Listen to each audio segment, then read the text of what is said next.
Looking good? Yeah. What I'm wondering is, when you have 2 Michelin stars, are they yours forever then, or can someone No, say... I can lose them anytime. You can lose them. That's the hardest thing. That's why it's one of those things. You get assessed every year, and you just, you keep your fingers crossed that you're cooking to the same standard you was the year before. So you can't have a bad day. We all have bad days. No bad days. Yeah. So that's it, chef. So tell us what the dish is. So basically, it's pot roast quail, shallot puree. It's got a little salad of fresh grapes, parfait, and raisin puree. Dish number 4 on the tasting menu at Midsummer House. Brilliant.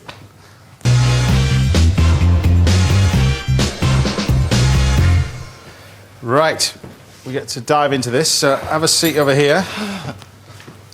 It looks sensational. Looks great, doesn't it? Yes. All that noise just to make this. Which one?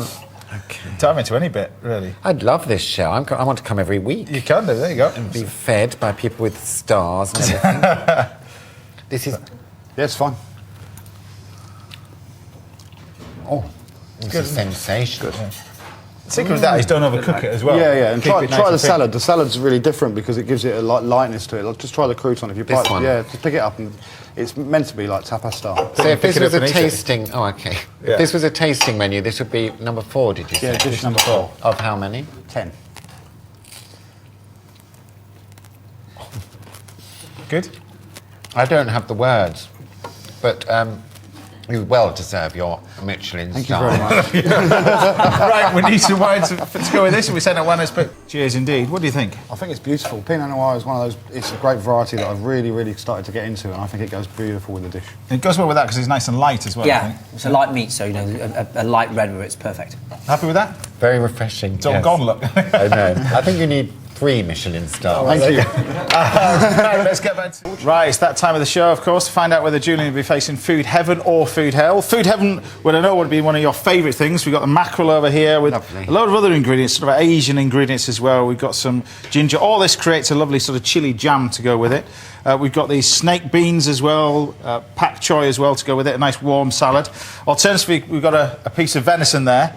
Like an Indian sort of flavour, really, with a chutney sort of pickle made out of onions and tomatoes and loads of spices. It was 2-1 to hell with people at home. What dish would you like to see at the end of the show? Heaven or hell? Yeah, I'm sorry about this, but food hell, please. Hell, all right. And Emma from London. It's a bit abrupt, wasn't it? What dish would you like to see? Heaven or hell?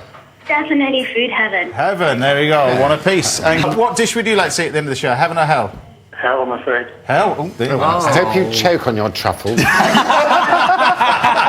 So it was these guys to decide. Your fate was in our hands, Julian. Okay.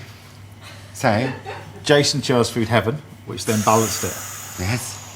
It's all down to He's my probably man never here. going to live it down, but he chose food heaven as well. So there you go, both of them. So that's what you're getting. See, so 3-2 to people to the mackerel, and we've got a nice little mackerel here. Now I'm going to get Daniel to fillet it.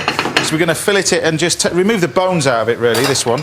So you can probably see how that's been done. It's nice and simple. Let me know if I'm in the way. No, you're right. It's fine. And then we're going to make a nice sort of a jam with this. So it's basically a jam using ginger. We've got some chilli. We've got lemongrass. All these ingredients basically just get placed in a food processor, really. So if I can get you to chop that up. Yep. A little bit of that, just roughly chopped, because they're all going to go in a food processor as well. And we can slice these up as well. So Can you peel that ginger? no, because we want the heat in there, and you get plenty of heat from the skins Okay. as well. You can just grate it if you want. And a lot of people, you just use the juice as well, don't Yeah, they? absolutely, yeah. You just peel it and then squeeze out the juice. But you can see the mackerel here. We're just going to remove the bones and just...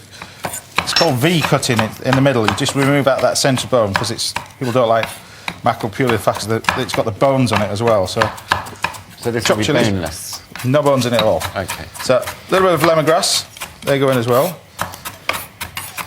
Now, I mentioned your career. You've done a bit of everything. What's your favourite thing that you've done? Because you've done panto. I didn't realise you've done theatre as well. You've been on the West End as well. You did. Yes. Yeah. And Strictly. Did Strictly, of course. Same as you. Well, that's mentally scarred in my brain, really, that one. But what was the best thing that you've done in your career? What do you enjoy most? Is it the stand-up? What is it? Yes, it is actually. That's the purest sort of form of me. Whereas other things come along that you least expect to find yourself doing, like ballroom dancing or Big Brother, and so you get the most job satisfaction from making people laugh in a theatre, I think. Right. And when you go home after that, it feels like a a good job done, you know. Right. And what about, I mean, because it's not scripted, is it nerve-wracking? I mean, must be, I mean... Yes, I never... Because you're relying on the audience then, aren't you, really? I never just assume it's all going to be fabulous. I have some trepidation before a show. Yeah. It's just the way I am, I guess. But usually turns out fine. Usually turns out all right. Right, we've got our little puree here. Now, at the same time of that, we can literally just get on... Is that salt? No, this is... No, it's definitely sugar. It's definitely sugar. So if you can do the pak choi for me as well, and these little beans, I mean, you can tell us about these little beans, Jason. These Oh, look at those. Snake beans, they're called. I can see why. Because they look like a snake. Yes. Nature marvellous. Where do these come from then? From Thailand, mostly. So from Southeast Asia. Do they taste like beans as we know them? Yeah, they're a little bit more woody than normal beans, but they've got like a real beautiful texture to them. Can you buy these in your local supermarket? No, mostly Asian supermarkets, but maybe, I don't know. Snake beans. Snake beans. Snake beans. And then you've got pak choi and bok choy. So we've got our you can see it the way that this has been V-cut now, that mackerel. You can No see need that. to point. Sorry, but you can see you can see how he's doing that. But, Yeah. how he's got the mackerel over there. He's just removing the bones out. It's just a clever way of actually taking all the bones out of mackerel nice and simply. Would your local fishmonger remove the bones for you? You can give him a go, yeah? Have a go. So we just blend this up now into a paste.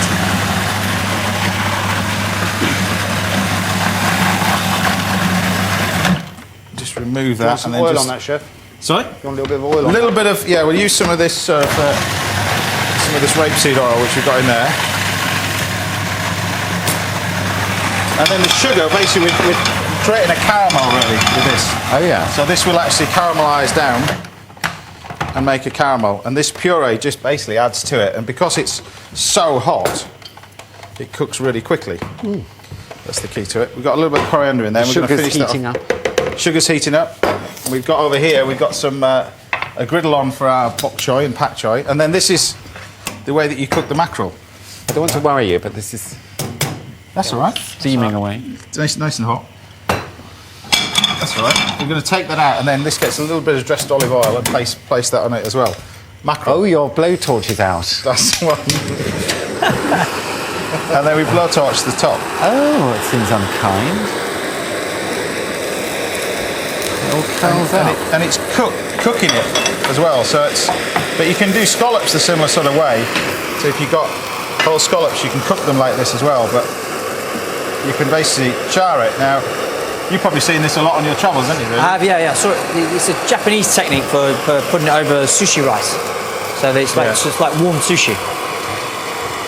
I always imagine that makes it smell of petrol or something. The food. Petrol? But, or is this gas? No, it's just gas. There you go. I don't know. You can cook the other one.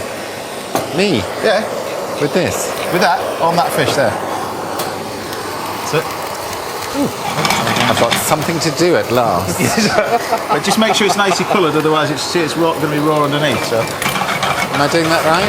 Yeah, you're doing it good. Right, we've got our chilli jam just about to go in. There you go. Throw the whole lot in.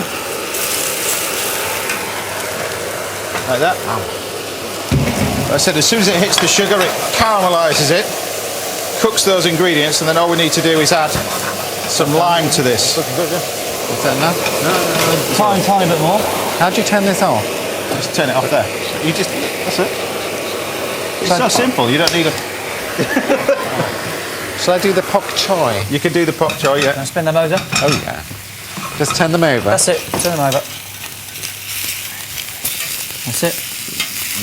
Look at those bad boys.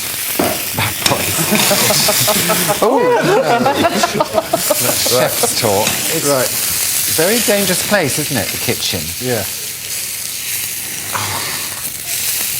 Do you find all the heat on your face is good for your complexion? Seriously? Well, I don't know. Yeah, probably. Right, we need some lime juice in there. Yep. So put some lime juice How in much, that. Chef? Probably a good half of that, maybe something like that. That would be nice. And then, because you did it so well in rehearsal, Yep. a nice quenelle Bubble that on there. of lime. That would be great. So that's basically all those pureed ingredients that we did. We just basically added that to the sugar. Yes. And it's made this sort of sauce at the end of it, or this jam. Nice and simple. Does that need stirring? There you go. We haven't made too much mess, which is a good thing, isn't Right. it? And then we've got literally this over here. And then finally we're just going to add a little bowl. We'll put these in there with the beans. And if you can take a little bit of this sauce out. Can you put me a little spoonful of sauce in there? Yeah. It's great. Thank you very much. These beans haven't been cooked, have they? Yeah, they've been blanched. Oh, have these they? ones, yeah. And then you need a touch of this pak choi, which is nice on there. And then you can add some of this sauce, which we've got in here. That's it. You can pop that in there if you want. And This will be my third dinner before 11:30 this morning. Force feeding. And then you've got this chili jam over the top. And then all we do is just put that on there. There you go. Food heaven. Lovely. Hopefully you like it. Haven't got a fork, Got a- unfortunately. Yeah, I'll get you. But it's got a bit of a kick, that chili jam as well. But the idea is to have it with the creme fraiche, which will sort of loosen it all down again. But Are we all tucking in? Yeah, absolutely. Yeah, tell come on, me. let's go. Tell us what you think. Very, very nice. This is the one I cooked, I think. Well, the raw one. Is it really cooked on the under? No, it's fine. underneath? Yeah, you're right with that. Try it with the creme fraiche. It's lovely. Oh, It's a great way of cooking the fish like that. Instead of, people put it under the grill or pan fry. It's just There will be a rush on blowtorches this afternoon, I predict. Right, to go with this, Peter has chosen a finest Alsace Riesling, 2011 from Tesco's, priced at $7.99. I have to say, this is another amazing wine. Love Alsace. We've got to try with that. Thank you. Dive in. That's your fourth glass? Oh, yes. Thank you. Cheers. And good luck with the tour. Thank you very much. Good luck with the tour. You made the right choice here. Yeah, which don't forget starts in Jersey, I believe. And because the first day It goes on for 6 weeks. And it goes on for 6 weeks. Well, best of luck with it. And thank you for coming. Thank you. Wherever you're going next, I don't know where you're going. Cheers. Shanghai. Or Alton Towers. Alton Towers. There you go. Join the queue, I suppose. Well, that's all for today on Saturday Kitchen Live. Thanks to Jason Aston, the brilliant Daniel Clifford, and fabulous Julian Clary. Cheers to Peter Richards for the wine choices. And remember, all of today's recipes, of course, on our website. Go to bbc.co.uk/Saturday Kitchen. We're back live next week at the same time at 10 o'clock. Don't forget, you've got Best Bites tomorrow morning over on BBC Two. In the meantime, have a great weekend. Bye for now.